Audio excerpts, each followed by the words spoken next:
if you are Jay-Z, you might have to go to Maury Povich to prove that you're not the father. Because this rapper, this Rymr Stoudemire, who's now 31, says you are more than likely the father.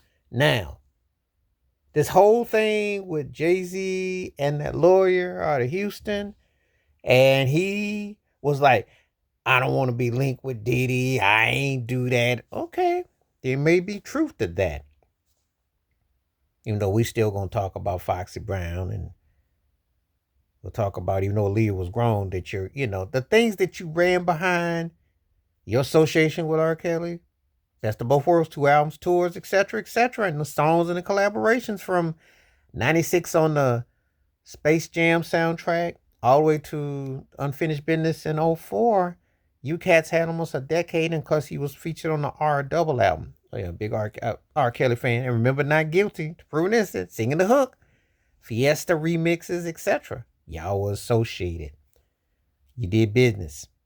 It's like you did business with Diddy. You can claim people ain't your friends and you don't know them. You can pull the Clive Davis amnesia bit. That's what the mobsters kind of cats do. That's what they teach you, to deny, deny, deny.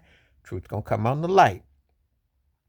This here though about your son is explosive, because then we already called cap on you for lying about being associated with Diddy. You were at Clarence Avant's parties. Black Music Expo, the one that kept everything in steering gear, which is mysteriously how everything happened with him and his wife. Rest in peace. It's a lot unsolved with that. How it all ties into all this, and there's so much mystery that it is a real mystery. Sherlock Holmes likes got a lot of work to cover this.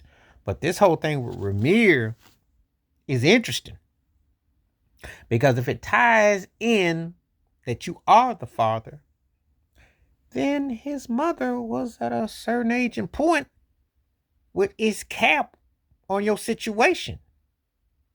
So when you talk about you want to defend your honor, and if anyone that does this, they should be buried under the jail and all that. Well, you was hanging out with R. Kelly and you hung out with Diddy. And your association with Fox, everybody knows. We just in a day and time where it's basically Me Too hip hop acts or Me Too black males, and to an extent, and obviously there is a racist agenda. Let's keep it 100, because if they went over to everybody involved, there wouldn't be much of an industry left. But let's just focus on the ones that we know, that we see. Because Jay-Z, you're not Mr. Clean, not by any stretch of the imagination. And just on GP of how you put your friends, so-called people you do business with, if you put your money and your name down to work with somebody, I don't know how much deeper that can be. People have a strange ideology of who they befriend or who they associate with. If we're making money together and breaking bread together, we in business together, we got to think something of one another a whole heck of a lot. Because you just don't do things with people unless you think something highly of them. And then they just getting over because of who they are, even though that's part of your agenda. But this son bringing this, wants Jay-Z to come correct, that could definitely flip the facade. And it might actually knock his locks off his head. Because the camel can't hide this time. Camel can't walk this one out in the desert. This one might actually have some wet sand underneath it. It's going to be interesting how it all plays out. Wash your hands, keep your mind clear, watch out for another, and please share the video if you like, and hit that membership. Stay safe, stay blessed, stay woke, stay free. I'm out one time. Peace.